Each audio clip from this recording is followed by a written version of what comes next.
Hello and welcome back to my channel. Today I would like to go over some piping, some different types of piping tools and piping material, and how I like to organize it to keep an overview of what I have. Obviously, when you start to soap and you start to pipe soap and so forth, you start accumulating a lot of piping tips and a lot of other things that you might need. Alright, so let's start with the Russian piping tips. These are the so-called Russian piping tips because you can pipe one flower in one go as opposed to hand pipe each petal. We are going into this in just a moment. So these are all the Russian piping tips, and then I have my go-to tips over here. So obviously I want to keep these a little bit separated. These are the tips that I use most frequently. They are large. I like to use large piping tips because I think it's much easier to pipe that way. As a little tip. Then, this is just a little brochure that came with the Russian piping tips, and I want to keep it just that I can see at one glance, okay, this piping tip here results in this type of flower. So that's a good thing. Another thing that I use are couplers. These are basically tools that you can use to swap out the piping tip without changing the bag, which comes in very handy if you want to make more intricate type of pipings. You would put the piping bag over here, cut the tip, and then you add this one on top. And then if you want to change it, you just swap it out. I'm gonna leave a little clip here so you can see exactly what I mean. So I do have a lot of these that come in plastic just because I do have different kinds of sizes of piping tips, and not all of them fit in all the couplers. I have the very small ones here for the very small tips. And then I do have also a very large coupler. Like if I'm using my very large piping bag, I like to use this one because it's really sturdy and then nothing leaks out and it's very strong. This is a medium-sized coupler that came with two tops here, and this is what happens if you are trying to fit a bigger tip into a smaller coupler, and then now this I cannot remove anymore, so I just need to use it with this one here. It's a bit ridiculous. Yeah. So another very nice thing if you are doing some flowers is this piping nail. Basically it works like a piping table or a cake table, you know, that you can turn. Basically you are turning the table. You're not turning the piping bag, but you're just turning the table while you're piping, and this makes it really easy. And then if you need to get another piping bag or anything, you can just use the piping nail. You can do a break, you can use your hand to do something else, and then it's very handy. I do have different sizes of piping nails if you want to make smaller flowers and so forth. This is always something practical to have, especially if you are piping flowers. Another nice thing is these scissors here, some bakery scissors. And whenever you have a flower ready, you can just remove it and place it somewhere else instead of trying to use your hand and then maybe the piping slides off the piping nail, so to speak. I also do keep some baking sheets cut in squares, so when I'm piping a flower, I'm ready to go. I can just put a little blob of piping here of soap, then fix it, and then I can pipe along. So it can go really quickly.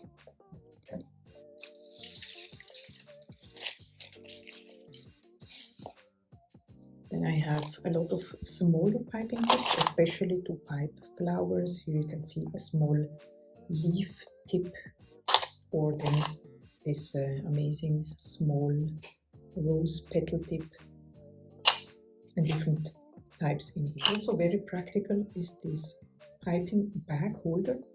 Whenever you are piping with different kind of piping bags and it has to go fast, you know, and you're fiddling around, then it's good you can place your piping bag in here and you can manage something else in the meantime.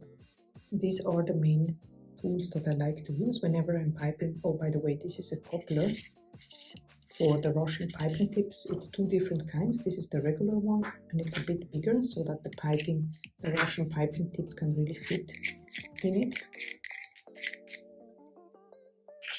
like so. But then let's say you want to make a design with different colors, then you have the possibility of this piping tip here that has 3 compartments, and then you can add 1 piping bag to each compartment to make your gradient piping, so to speak, or multicolored piping, I should say. Alright, now the way I like to organize this, I'm using a see-through box like a big one. I'm going to show you a way how I like to organize this. So I'm going to start by adding the Russian piping tips in it.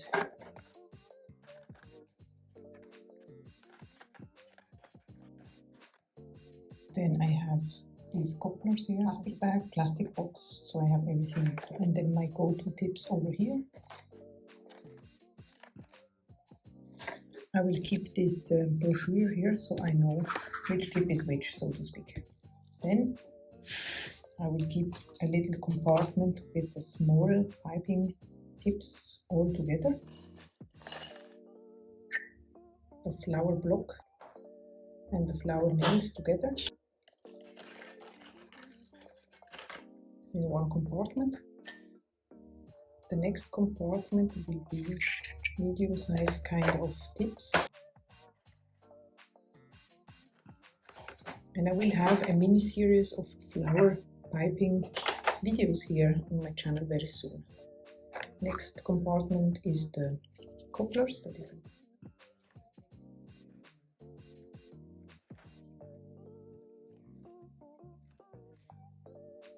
Last compartment,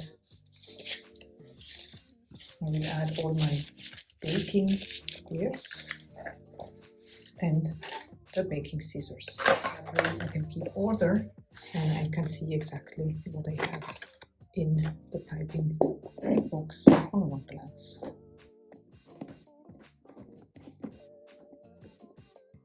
We do also have different types of piping bag options. You have the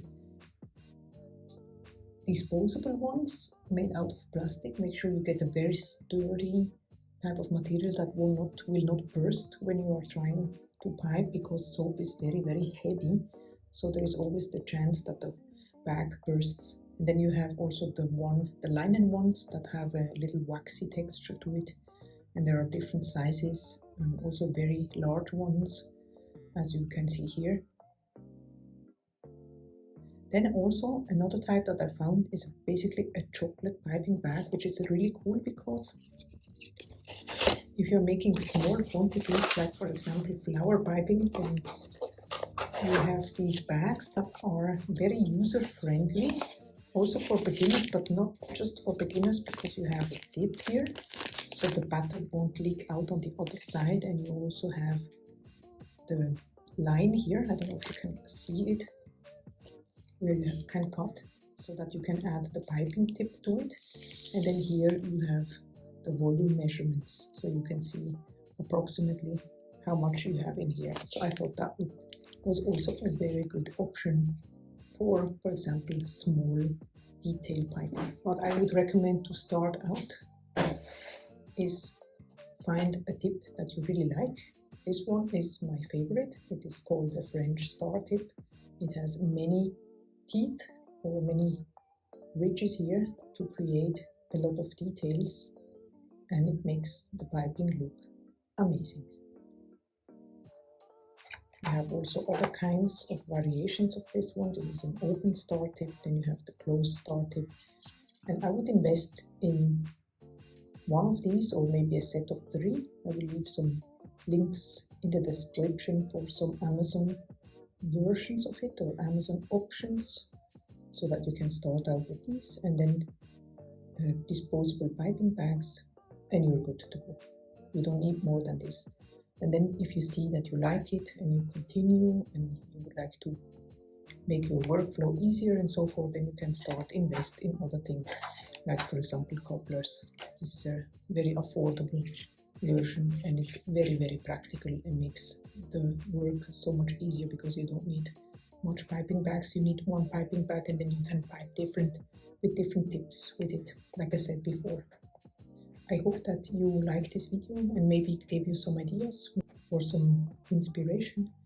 If you're interested in other videos on soap making, please check out the playlist on the screen here, where you can find many more. In the meantime, I wish you a wonderful day. Bye-bye.